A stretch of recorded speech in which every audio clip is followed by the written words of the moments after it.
guys. All right, I'm finally in my kitchen to finish up this wedding cake for our friend's reception this weekend. They just got married in Palm Springs. I'm so excited for them, and even more excited that I get to make their cake. So it's such an honor and a pleasure to do that for friends. I know a lot of you guys do that as wedding gifts. You'll do someone's cake for them, or birthday gifts, or you've got your own home bakery. And while I'm no professional wedding cake maker, I've done a few in my day, and I've just got a couple tips that I thought I'd share with you, especially as you're stacking these taller cakes. Support is going to be key. So I'm going to show you, I've got 3 layers of my Biscoff cake, and then we have a 3-layer gluten-free funfetti cake, and I'm undecided if I'm going to add a top tier to it, but I'll show you how you would do that as well and provide all the support. That's going to be key. Okay, first things first, we've got to stack our cake, and we're going to do them separately. So I've got my Biscoff cake, and this is a Biscoff cake layer. This is one of my absolute favorites, and I think it's one of your favorites too. When I was doing my Cakes with Last Course, which many of you heard actually closed down recently, I was so sad. I loved my relationship and friendship with them, but the Biscoff cake was always their #1 seller, no matter what other cakes we had for Cakes of the Month. And so it's just a hit. It's a fun one, so I'm really glad they picked this one as their wedding cake. So I have underneath my 8-inch Biscoff cake layer, I've got 2 cardboards, and I do this just with all of my cakes.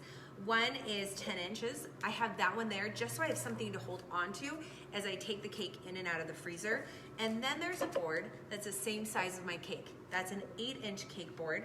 And then I just try to center my cake layer just right in the middle of that. My cake layers are chilled as I'm decorating, but not frozen, because that will freeze your buttercream as you start to decorate. But the other thing is, we're gonna be adding dowels. I use straws. And we can't have a frozen cake and try to stick those dowels in there. So give yourself like an hour for the cakes to just thaw.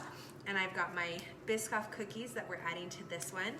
So I'm gonna go ahead, I'll speed this up a little bit, and I will stack and crumb coat this first.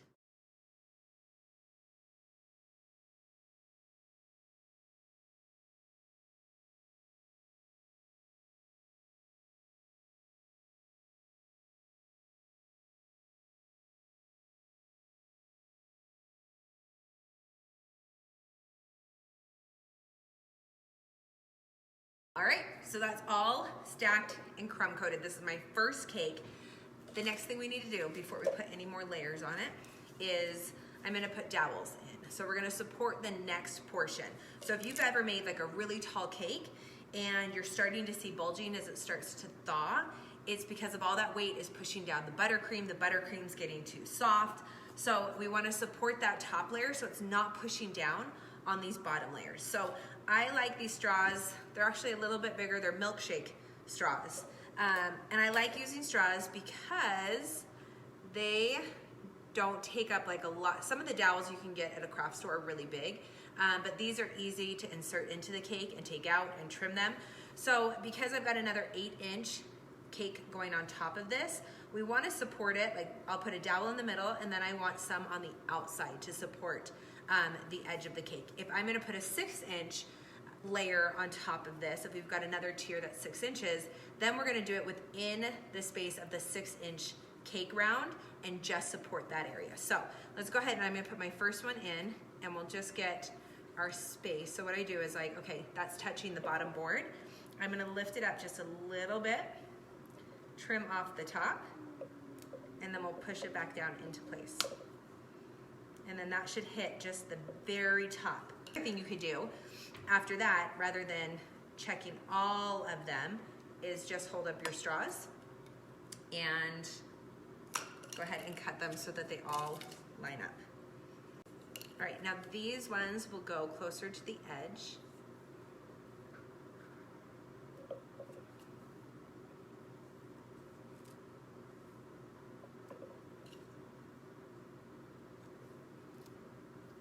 So with those dowels in, we have support now for the next layer.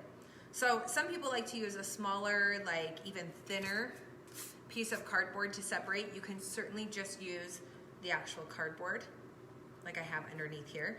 We'll be filling this whole side in with frosting. If you're doing a semi-naked cake or naked cake, you would want to use something a little bit smaller than this. Maybe cut it down just a little bit so you don't actually see the board. Okay, and now I'm gonna go ahead and stack and crumb coat the next set of cake layers, and then I'll be ready to do the entire outside of the cake.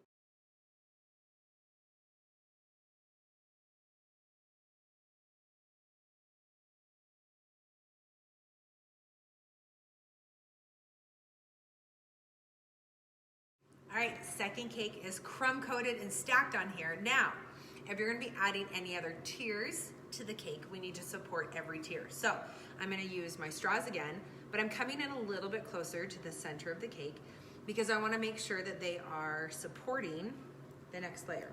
Okay, and that should be going down a little further. There we go.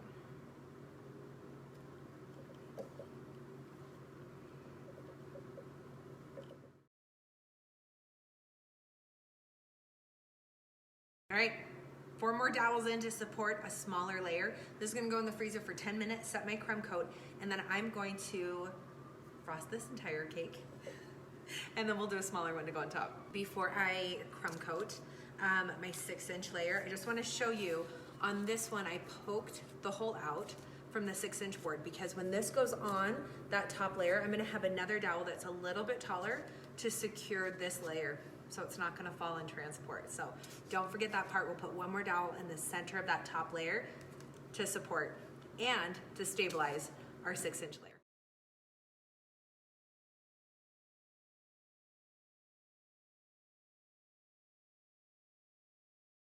Crumb coated and it's been frozen for about 15 minutes. Now, if you're using an acrylic disc, which I'm actually not going to on this one because I wanted to have a raw edge on both tiers. So, but the acrylic disc you're gonna use the same way as you would with just a single cake tier. You're gonna center it, make sure that you've got it even on the sides, can balance out the top a little bit, and then just work your way from the top of the disc all the way down, making sure you get eye level to see that everything is nice and straight. Then you'll freeze it, you'll cut off your disc, fill in the top, just like you've seen in my other tutorials. Now, for this one, I'm just really gonna be filling in the sides and using my big 10-inch scraper to help me even things out and then keeping a raw edge. One of the things I didn't mention earlier, if on this last cake tier, if you're gonna be putting a lot of frosting on the top of it, I actually wouldn't put your dowels in until after you've done that part because you want the dowels to be the same height as your frosting. That way the cake doesn't just seep down to where your crumb coat was, but it stays lifted to the top of your frosting. I'm not gonna have a ton of frosting, so my dowel placement's okay, and I'm just gonna go ahead and fill it in. So we'll time lapse this as well, so you guys can watch that part quickly. I'll get the other tier done and then stack them and have them together. I still have a little extra decorating I wanna do on the sides.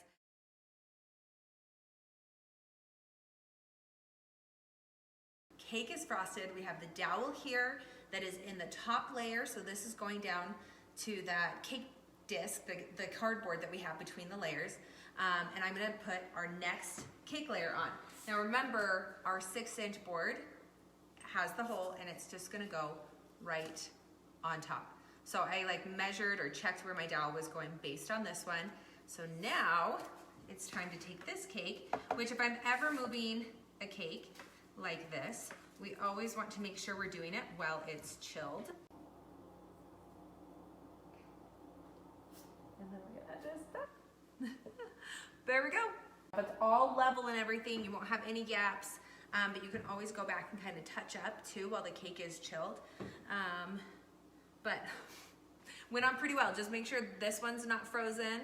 And I'm still trying to decide. I may change it up a little bit and add some of our cream to give it another kind of layered, textured look on there. But other than that, pretty happy with it. We got plenty of support and it's go back in the freezer. This cake is being served on Saturday night. So I'll freeze it, let's see, today's Thursday, freeze it Friday.